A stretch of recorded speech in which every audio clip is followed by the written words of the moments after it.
नमस्कार दोस्तों, आज के इस वीडियो में हम जानेंगे कि भगवान श्री कृष्ण की 16 कलाएं कौन सी हैं जो उन्हें पूर्णावतार बनाती हैं। दोस्तों, भगवान विष्णु के अवतारों के बारे में तो आपने सुना होगा और साथ ही यह भी सुना होगा कि सभी अवतारों में भगवान श्री कृष्ण श्रेष्ठ अवतार थे क्योंकि वे संपूर्ण कला अवतार थे, जबकि बाकी जन्मों में जब भगवान विष्णु ने अवतार रूप लिया तो कुछ कलाओं के साथ ही लिया, जिससे वे संपूर्ण अवतार नहीं कहलाए। ऐसे में इन कलाओं के बारे में जानना जरूरी हो जाता है कि आखिर कौन सी कलाएं थीं भगवान श्री कृष्ण में जो उन्हें पूर्ण अवतार बनाती हैं। कला वैसे सामान्य शाब्दिक अर्थ के रूप में देखा जाए तो कला एक विशेष प्रकार का गुण मानी जाती है, यानी सामान्य से हटकर सोचना, सामान्य से हटकर समझना, सामान्य से हटकर खास अंदाज में ही कार्यों को अंजाम देना। कुल मिलाकर लीक से हटकर कुछ करने का ढंग व गुण जो किसी को आम से खास बनाते हों, वे कला की श्रेणी में रखे जा सकते हैं। भगवान विष्णु ने जितने भी अवतार लिए सभी में कुछ न कुछ खासियत होती थी। वे खासियत उनकी कला ही थी।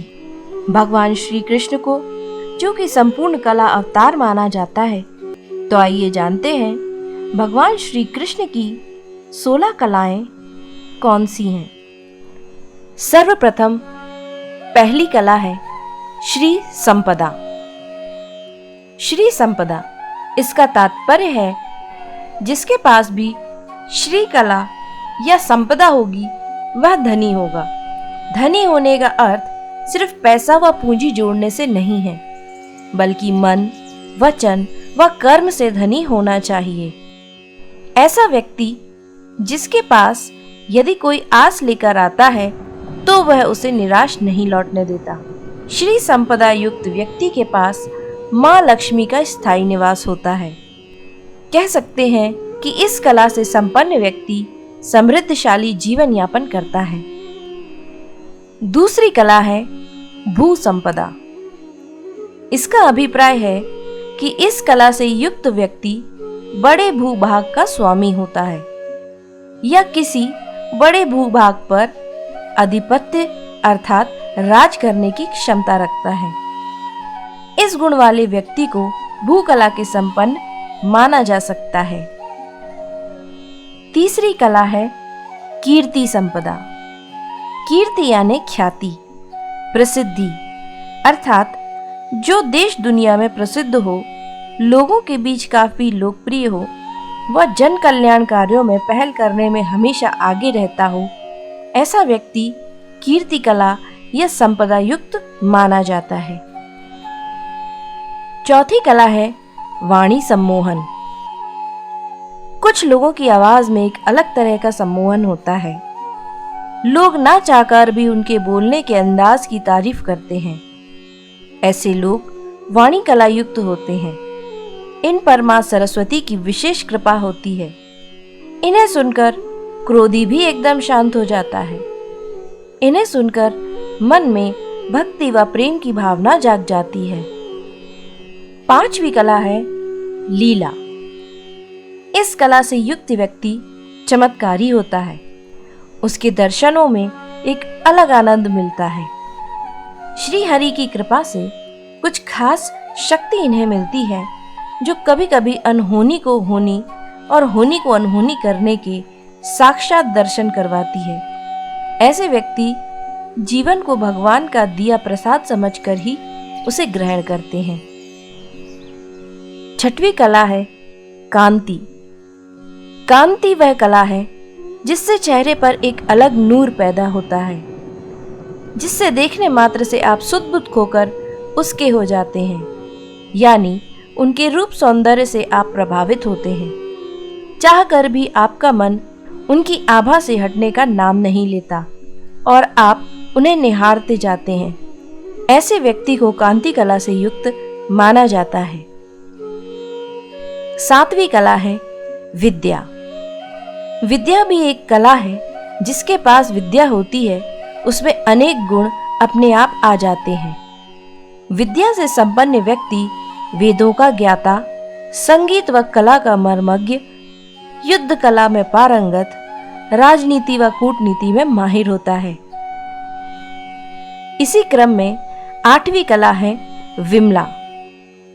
विमला यानी भेदभाव से रहित, निष्पक्ष, जिसके मन में किसी भी प्रकार का मैल ना हो, कोई दोष ना हो, जो आचार विचार और व्यवहार से निर्मल हो, ऐसे व्यक्तित्व का धनी ही विमला कला युक्त हो सकता है।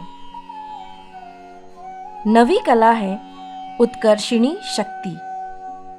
उत्कर्षिणी का अर्थ है प्रेरित करने की क्षमता, जो लोगों को अकर्मण्यता से कर्मण्यता का संदेश दे सके, जो लोगों को मंजिल पाने के लिए प्रोत्साहित कर सके, किसी विशेष लक्ष्य को भेदने के लिए उचित मार्गदर्शन करे, उसे वह लक्ष्य हासिल करने के लिए प्रेरित कर सके।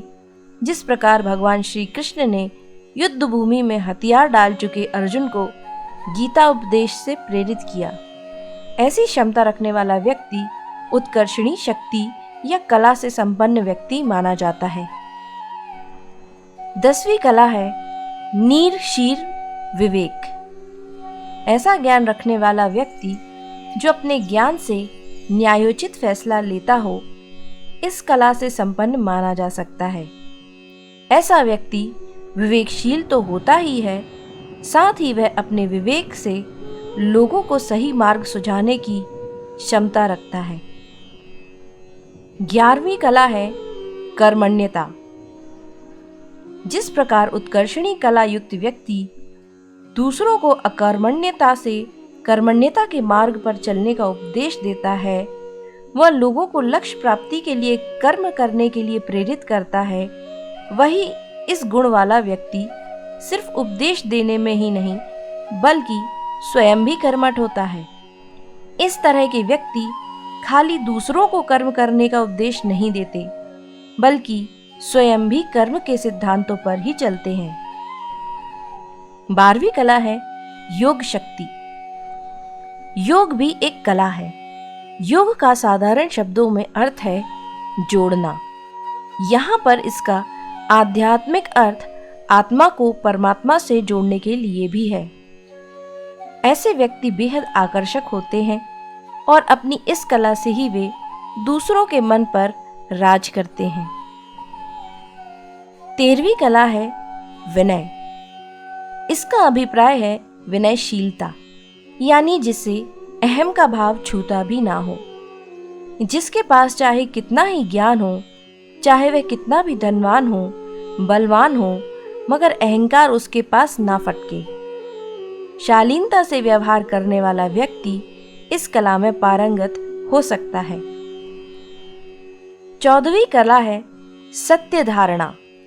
कहते हैं सच बहुत कड़वा होता है, इसलिए सत्य को धारण करना सबके बस में नहीं होता।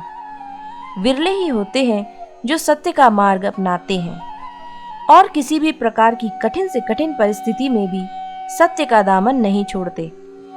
इस कला से संपन्न व्यक्ति को सत्यवादी कहा जाता है। लोक कल्याण व सांस्कृतिक उत्थान के लिए ये कटु से कटु सत्य भी सबके सामने रखते हैं। 15वीं कला है आधिपत्य। आधिपत्य वैसे यह शब्द सुनने में तो ताकत का एहसास कराने वाला मालूम होता है, लेकिन यह भी एक गुण है। असल में यहाँ आधिपत्य का तात्पर्य जोर जबरदस्ती से किसी पर अपना अधिकार जमाने से नहीं है, बल्कि एक ऐसा गुण है जिसमें व्यक्ति का व्यक्तित्व ही एक प्रभावशाली होता है कि लोग स्वयं उसका आधिपत्य स्वीकार कर लेते हैं, क्योंकि उन्हें उसके आधिपत्य में संरक्षण का एहसास व सुरक्षा का विश्वास होता है। 16वीं कला है अनुग्रह क्षमता। जिसमें अनुग्रह की क्षमता होती है वह हमेशा दूसरों के कल्याण में लगा रहता है, परोपकार के कार्यों को करता रहता है। उनके पास जो भी सहायता के लिए पहुंचता है वह अपने सामर्थ्य के अनुसार उक्त व्यक्ति की सहायता भी करते हैं। दोस्तों, कुल मिलाकर जिसमें भी ये सभी कलाएं अथवा इस तरह के गुण होते हैं वह ईश्वर के समान ही होता है, क्योंकि किसी भी इंसान के वश में तो इन सभी गुणों का एक साथ मिलना दूभर ही नहीं असंभव सा लगता है, क्योंकि साक्षात ईश्वर भी अपने दशावतार रूप लेकर अवतरित होते रहे हैं। लेकिन ये समस्त गुण केवल द्वापर युग में भगवान श्री कृष्ण के अवतार के रूप में ही मिलते हैं, जिसके कारण उन्हें पूर्ण अवतार और इन 16 कलाओं का स्वामी कहा जाता है।